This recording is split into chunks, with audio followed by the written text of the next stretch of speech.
할렐루야. 네, 일주일 동안 우리 새벽 기도 하시느라고 수고하셨습니다. 서로 축복하십니다. 감사합니다. 고맙습니다. 사랑합니다. 마지막 행복합니다. 우리 70주년을 우리 맞이하면서 우리 작년부터 유언일을 조직을 했고, 어제는 우리 극동방송에 가서 혹시 여러분 보셨어요? 보시거나 들으셨어요? 이렇게 많이 하셨구나.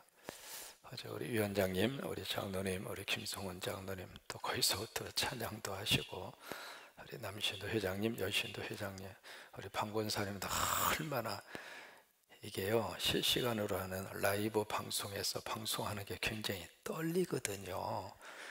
근데 떨리지도 않고 잘하시더라고. 방희정 권사님도 함께 하셨고, 우리 반주를 위해서 우리 김소영 권사님, 우리 관우 청년이 이르기까지 너무 수고하셨습니다. 수고하셨는데 여러분 박수 한번 해주셔요. 애썼습니다. 감사합니다. 고맙습니다. 어제 보니까 교회 자랑하느라고 내 속으로 그랬어요. 우리가 짜고 치는 것은 아니다.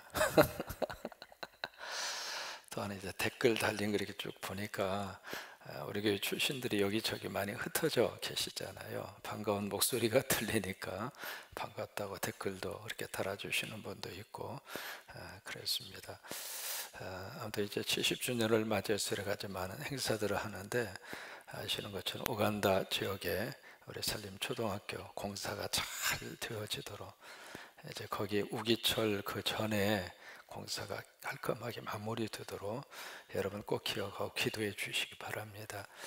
앞으로 그 초등학교를 통해서 하나님이 무슨 일을 어떻게 하실까 기대가 되고, 또 하나님의 역사가 크게 일어나게 될 줄로 그렇게 믿습니다. 이제 요한복음 20장으로 들어섰잖아요. 20장, 21장 이제 딱 2장 남았는데, 이제 20장에서 만나는 한 여인이 있습니다. 그 여인의 이름이 뭐냐면 막달라 뭐예요? 마리아입니다. 마리아는 마리아인데 막달라. 그래서 성경에서 가장 은혜도 많이 받고 복도 많이 받은 분이 막달라 마리아입니다. 이름이 참 좋잖아요. 막달라. 그냥 조금 주고 마세요 그게 아니라 막 달라는 거예요. 막 하나님 성령도 막 주시고 믿음도 막 주시고 복도 많이 주시고 하나님의 은혜도 쏟아서 막 주시고, 이름 잘 지어야 돼요. 성광교회 이름이 얼마나 좋습니까? 거룩한 빛을 쫙 비춘다. 이름대로 되잖아요. 그래서 전 세계로 십자가 세우는 그 빛을 쫙 발하게 하시고, 하여튼 어제 보니까 우리 방희정 권사님도 결혼하기 이전에는 신앙생활 안 하시다가 군산으로 시집 오셔가지고 성광교회 와서 예수 믿으셨더라고. 또 성광교회로 시집을 와야 돼. 그래야 복 받아. 그러니까 이름이 얼마나 좋아요. 막달라. 여러분, 이 막달라라고 하는 이 뜻은 지역 이름입니다. 그리고 사람의 이름은 마리아예요. 마리아가 참 굉장히 많아서 그 지역 출신을 앞에다가 붙인 겁니다. 마치 김제댁, 정읍댁, 군산댁 그렇게 하는 것처럼 막달라라고 하는 지역에서 태어난 마리아, 그래서 이것을 이름으로 그렇게 붙인 겁니다. 막달라 마리아. 가론 유다도 마찬가지입니다. 유다라고 하는 사람이 많이 있는데 그 중에 가론, 영어식 표현은 이스카리ot라고 하는 지역 출신 유다다 그 말이에요. 그래서 이제 막달라 마리아가 등장을 하고 있는데, 여기 이제 아주 이른 새벽입니다. 지금으로 말하면 주일 새벽이 되겠죠. 근데 아직도 어둡습니다. 그 어두운 새벽, 가장 어떤 동토 오르기 직전이 가장 어둡잖아요. 어두운 그 새벽에 한 여인이 어디로 향해서 가고 있느냐면 무덤으로 갑니다. 여러분, 이게 예산 일이 아니잖아요. 남자들도 배짱 가지고 그 일을 하기가 어려운데 여성이잖아요. 그렇다고 여성들이 모두가 다 연약하다, 뭐 여성들의 연약함의 대명사다 그렇게 말할 수는 없어도, 그래도 여성이 그 어두컴컴한 밤에 무덤을 향해서 간다, 이게 쉬운 일이 아니잖아요. 그런데 마리아는 그 방향으로 지금 가고 있습니다. 왜 그럴까? 유대인들은 사람이 돌아가시면 그 애도 기간이 7일입니다. 우리 이제 3일장을 하잖아요. 뭐 조금 길게 하면 5일장 하기도 하시고요. 근데 7일장까지는 거의 대부분 안 하시잖아요. 근데 유대인들은 사람이 돌아가시면 7일장을 해요. 그래서 바로 이 기간이 애도 기간입니다. 왜? 금요일날 돌아가셨으니까 일주일 동안 애도 기간입니다. 그래서 마리아 생각으로서는 그 애도 기간에 그 그리워서 그리고 예수 그리스도를 보고 싶은 그런 간절함과 그 마음으로 지금 무덤으로 향해서 가고 있는 것이고, 또 하나는 가서 시신에다가 마지막 이렇게 애의를 표하는 것이 있습니다. 향품을 발라드리고, 그것이 살아있는 자가 돌아가신 분에게 할 수 있는 추모의 마음이거든요. 그 마음을 표시하기 위해서 지금 무덤으로 가고 있는 거예요. 근데 그 모든 것을 어떻게 돼서 마리아의 마음을 움직였는가? 주님을 사랑하기 때문에 그런 거예요. 사람은 참 묘해요. 사랑하면 두려움도, 사랑하면 어떤 그 불안함도 사실은 그 사랑의 대상 앞에서는 사라집니다. 그래서 컴컴한 밤이라 할지라도, 무덤이라 할지라도 그것을 뛰어넘는 그 사랑이 마리아 속에 있는 거예요. 여러분, 이 사랑이 오늘 여러분들에게도 있습니다. 그래서 우리가 새벽 기도를 지키는 거예요. 그 사랑 때문에 새벽에 깨어나서 아버지의 집으로 달려오는 거예요. 마리아가 그랬습니다. 그래서 막 정신없이 달려갑니다. 저는 이 새벽에 오시는 여러분들의 그 발걸음을 보면 너무 행복해요. 야, 오늘도 하나님 앞에 이렇게 예배하기 위해서 한 분 한 분마다 마리아처럼 하나님을, 예수 그리스도를 향한 사랑 때문에 이 귀한 발걸음들을 하고 있는 것으로 그렇게 합니다. 그래서 1절에 보시면은요, 같이 한번 읽습니다. 안식구 첫날 일찍이 아직 어두울 때, 이게 구체적인 시간을 명시하잖아요. 그러면서 mag달라 마리아가 무덤으로 옵니다. 와서 돌이 무덤에서 옮겨진 것을 봅니다. 뭔가를 지금 보는데 그 큰 그 무덤을 막고 있는 돌멩이, 유대인들의 묘지 문화라고 하는 것은 우리하고 달라요. 그래서 바위 위를 파서 거기에다가 돌아가신 분 순서대로 세마포로 둘둘둘 말아서 갖다 놓으면 장례식이에요. 그래서 이제 그 입구를 짐승들이 와서 그 시신을 훼손하지 않도록 큰 돌로 앞에다가 딱 막는 거예요. 근데 그 돌이 옮겨진 것을 마리아가 봅니다. 그래서 2절로 가서 보시면 두 사람의 제자에게 팍 가서 마리아가 그 사실을 알려요. 알려내도 누구면 첫째는 시몬 베드로, 왜냐하면 수제자였기 때문에 베드로에게. 그 다음에 또 한 사람이 등장합니다. 누구냐면 예수께서 사랑하시던 그 다른 제자. 여러분, 여기에 그냥 이름 쓰면 되잖아요. 근데 자기 자신을 지금 이렇게 설명하고 있습니다. 예수께서 사랑하시던 그 다른 제자. 그 표현이 4번 나옵니다. 여러분, 이 사람이 누구라고 하는 사실을 우리가 기억하고 있죠? 누구죠? 요한이에요. 그러면 이 요한은요, 이 복음서를 쓸 때 12 제자들은 다 순교해서 다 돌아가셨어요. 유일한 생존자가 요한입니다. 그렇다면 이 요한은 그냥 자기의 이름 밝혀도 좋잖아요. 왜?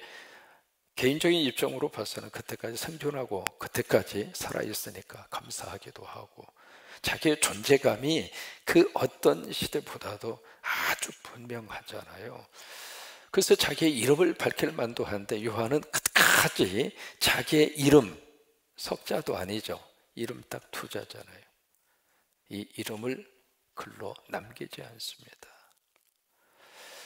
이것이 요한이 가지고 있는 겸손이었습니다. 그러니까 요한은 끝까지 자기의 이름보다도 예수 그리스도가 드러나기를 원했고, 자기를 통해서 복음이 증거되기를 원했고, 그것이 요한의 목적이에요. 그래서 여기서도 예수님이 사랑하시던 바로 그 다른 제자, 그래서 이 두 제자에게 막달라 마리아가 그 사실을 알려둡니다. 뭐라고 이야기하느냐면, 세상에 사람들이 주님을 무덤에서 가져다가 어디 두었는지 우리가 알지 못하겠다. 여러분, 이 막달라 마리아가 부활하셨다고 하는 사실을 인식하고 있을까요? 지금 모르고 있을까요? 모릅니다. 그러니까 마리아의 관심은 예수님의 시체입니다.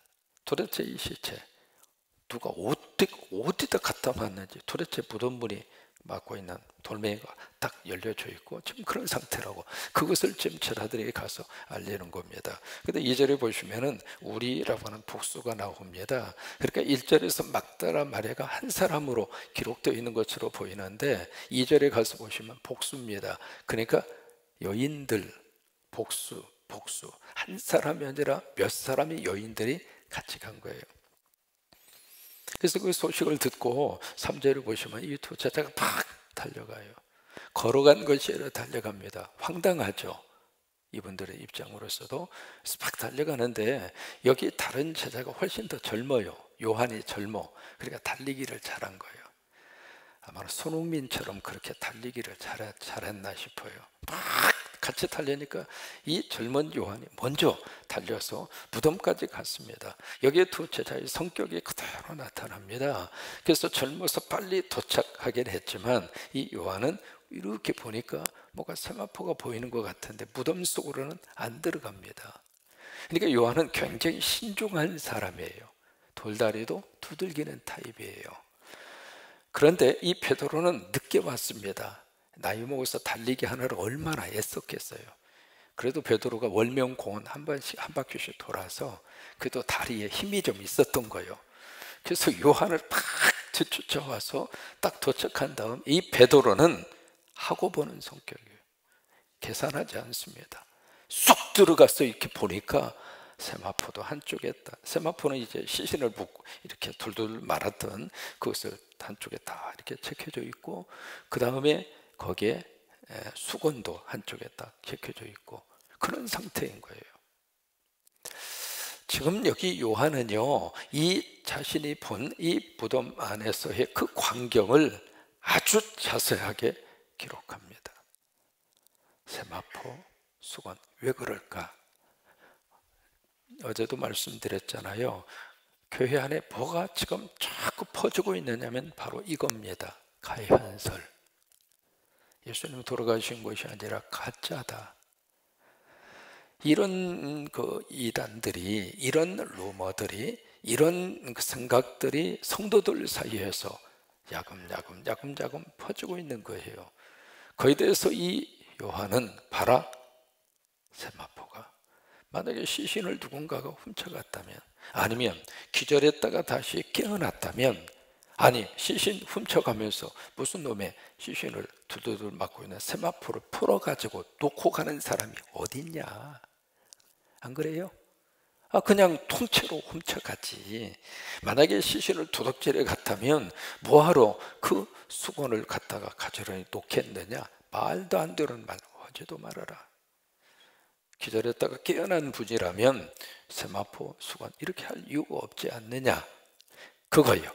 그래서 예수 그리스도의 이 부활의 사실을 역사적인 사실로 요한은 당신이 본 것을 아주 자세하게 그렇게 기록하는 거예요. 그래서 이제 그런 일들이 쭉 그렇게 일어나고 있습니다. 그 다음에 8절을 보시면, 자, 그때에야 무덤에 먼저 갔던 그 다른 제자 요한이죠.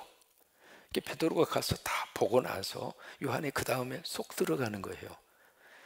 이 두 제자가 가지고 있는 성격이 좀 묘한 성격을 보여주고 있잖아요. 그런데 이 두 분의 이 정반대들은 성격의 이분들이 같이 조화를 이루어서 교회를 형성하는 거예요.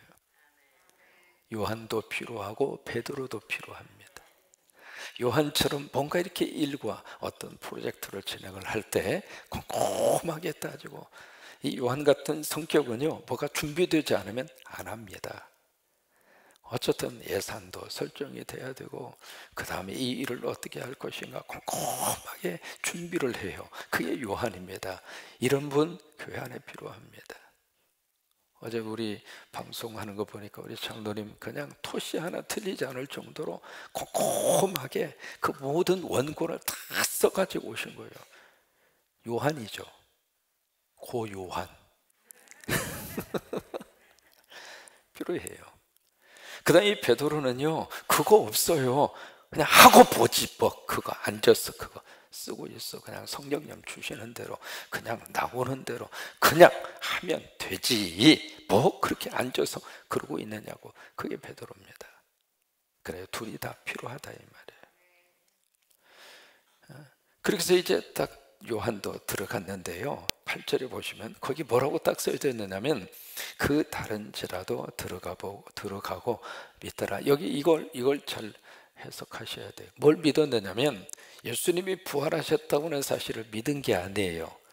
막달라 마리아가 말한 것이 사실이구나 라고 믿은 거예요. 아, 시체가 없어졌네, 정말로 시체가 없네, 그걸 믿은 거예요. 9절이 그것을 설명하고 있습니다. 그들은 성경에 그가 죽은 자 가운데서 다시 살아나야 하리라 하신 말씀을 아직, 참 이게요, 우리가 믿어지는 것이 얼마나 큰 복인가를 여기서 깨닫게 됩니다. 예수님이 기회가 있을 때마다 내가 죽고 살아나야 하리라, 죽고 살아나야 하리라 그렇게 말씀을 하셨음에도 불구하고 그 설교 하나도 머릿속에 남아있지 않았어요. 믿어지지도 않았고 믿지도 않았고요. 그리고 집으로 돌아갑니다. 11절을 보시면은 이 마리아가 무덤 밖에서, 마리아는 아직 무덤을 떠나지 않습니다. 두 제자는 떠났고요. 그 자리에 서서 마리아가 막 울고 있습니다. 여기 울고 있었다라고 하는 이 자체가요, 한 번 울고 끝난 것이 아니라 계속 훌쩍거리고 있는 거예요. 왜 그런 마리아는 무덤을 떠나지 못하고 이 무덤 밖에서 빈 무덤 그것을 들여다보면서 이렇게 울고 있을까? 사랑한 분인데 그분의 시체조차도 없어져 버렸단 말이에요. 그러니 마리아 입장으로서는 정부치고 마음 둘 만한 곳이 없어져 버린 거예요. 마리아에게 있어서 예수 그리스도는 고향이었습니다. 주님 때문에 인생을 살아야 할 이유를 발견을 했고, 우리 기억하잖아요. 7 귀신 들린 분이 막달라 마리아였잖아요. 그래서 철저하게 그렇게 살다가 주님 만나서 온전하게 됐고 건강을 회복을 했고, 예수님 만나서 우리식으로 표현하면 살아난 거잖아요. 살림의 역사를 받았잖아요. 그래서 마리아는 예수님 때문에 삶의 목적을 찾았고 삶의 의미를 찾았고 희망을 가지고 그렇게 살았어요. 그런데 이 예수님이 돌아가신 것까지도 그렇다 치더라도 시체조차도 없어져 버렸으니 마리아 입장으로서는 마음 둘 곳이 없는 거예요. 정부치고 살 만한 고향이 없었어요. 마리아에게 있어서 예수 그리스도는 원초적인 고향이었습니다. 마치 아이들에게 있어서의 원초적인 고향은 엄마 아빠예요. 그죠? 아이들이 태어나가지고 아빠, 왜? 아파트 평수가 너무 작아요. 이런 데서 어떻게 살라고 날 태어나게 하셨어요? 그렇게 이야기하는 애기 보셨어요? 아이한테는 누구만 있으면 돼요? 아빠 엄마만 있으면 돼요. 엄마만 있으면 돼요. 그렇게 대답하지 마세요. 아빠도 있어야 돼요. 아빠 엄마만 있으면 돼요. 다른 것은 아무 의미가 없어요. 아이들에게 있어서의 아빠 엄마는 원초적인 고향이에요. 고향이 없으면 아이들은 타향살이 하는 것 같은 마음을 느끼거든요. 마리아가 그래요. 그래서 무덤 밖에서 막 그렇게 울고 있습니다. 울고 있는데 12절에 흰 옷 입은 두 천사가 등장합니다. 예수님이 시체에 누우셨던 바로 그 현장에, 바로 하나는 어디에? 머리맡에, 하나는 발에. 참 이게요, 우리가 성경 읽을 때 이렇게 알고서 보면 참 성경의 깊이가 깊어집니다. 예수님이 시신이 이렇게 놓여져 있다면 천사가 하나는 이쪽에 하나는 이쪽에 있는 거예요. 이게 지금 뭘 우리에게 연상을 시켜주고 있을까? 법궤를 보시면은요, 법궤 위에 뚜껑이 씌은 좌라고 있습니다. 하나님이 거기에 임재하시는 그곳이잖아요. 씌은 좌, 바로 법궤 뚜껑, 여기에 양쪽에 뭐가 있느냐면 천사, 케두빔이라고 하는 천사가 조각이 되어 있습니다. 기억나시나요? 그걸 말하고 있는 거예요. 그래서 양쪽 편에 천사가 딱 그렇게 있는 모습을 여기서 보여주고 있습니다. 13절 묻습니다. 왜 보느냐? 사람들에 대해 주님을 옮겨다가 어디 두었는지 내가 알지 못합니다. 그 말을 하고 딱 보는데 예수님이 서 계십니다. 그런데 예수님인 줄을 모릅니다. 여러분 왜 몰랐을까요? 예수님이 부활하리라고 하는 사실을 이만큼도 마리아는 생각하지 않았습니다. 그러니까 보고도 모르는 거예요. 두 번째, 슬픔이 너무 크면 내 앞에 있는 현실과 현상이 보여지지 않습니다. 그러자 15절에 보시면 예수님께서 말씀을 하시죠. 여자여 어찌하여 울며 누구를 찾느냐. 아직도 마리아가 예수 그리스도가 부활하시고 바로 그 자리에 서 있다고 하는 사실을 모릅니다. 16절에 드디어 예수님이 이름을 부릅니다. 마리아야. 그때 가서 마리아는 예수 그리스도를 알아봅니다.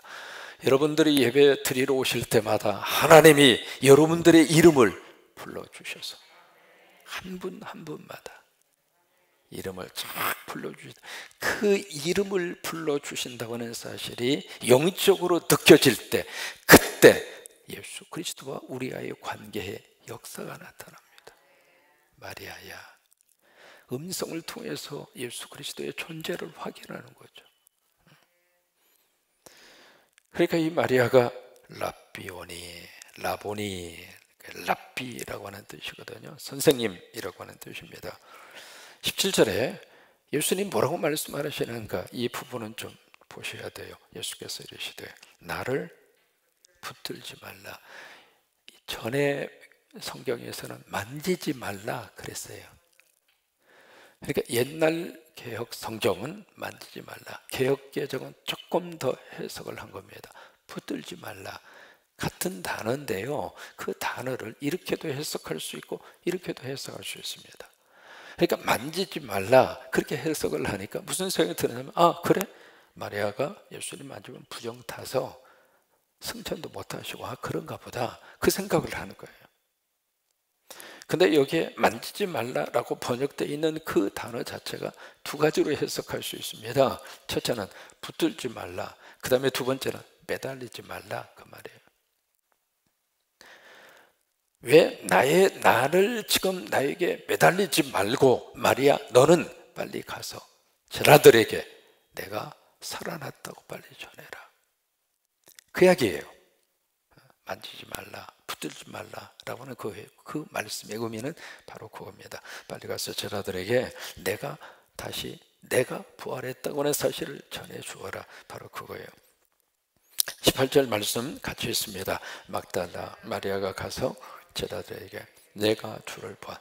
여러분 가장 멋진 이 부활의 소식을 첫 번째로 온 세상에 증거한 부활의 증언자는 누구냐면 여성입니다. 여성의 부활의 증거자로 하나님이 쓰십니다. 그래서 시대마다 이 새벽에도 마찬가지입니다. 주변을 한번 보세요. 남자가 많아요, 여자가 많아요? 그 남자 다 어디 갔습니까? 주무셔요? 주무셔야죠. 어느 교회를 가든 어디를 가든 여성들의 헌신자가 그렇게 많습니다. 왜 그럴까요? 예수님의 부활에 대한 이 사실을 증언하는 증언자로 막달라 마리아 여성을 역사 속에 탁 등장시키는 거예요. 시대적으로 그 당시의 여성들은 인간 축에도 들지 않을 정도로, 우리 다 기억하고 있잖아요. 숫자 쓸 때도 여자분들 저리 가. 왜? 인간이 아니니까. 그때 그랬다 그 말이에요. 그 정도로 취급을 받던 그 시대에 여성이 가장 중요한 사건의 증언자로 역사의 전면 속에 등장하는 거예요. 그래서 마리아를 통해서 내가 주를 보았다. 그 주라고 하는 것은 부활의 주를 보았다 그 말입니다. 또 주께서 자기에게 이렇게 말씀하셨다 하면서 막달라 마리아가 이 부활의 증언자로 하나님께서 그렇게 귀하게 들어 쓰십니다. 여러분, 그 부활하신 예수 그리스도가 우리와 함께 하십니다. 부활하신 예수 그리스도가 오늘도 여러분과 함께 하십니다. 주의 은혜가 넘치기를 주의 이름으로 축복합니다.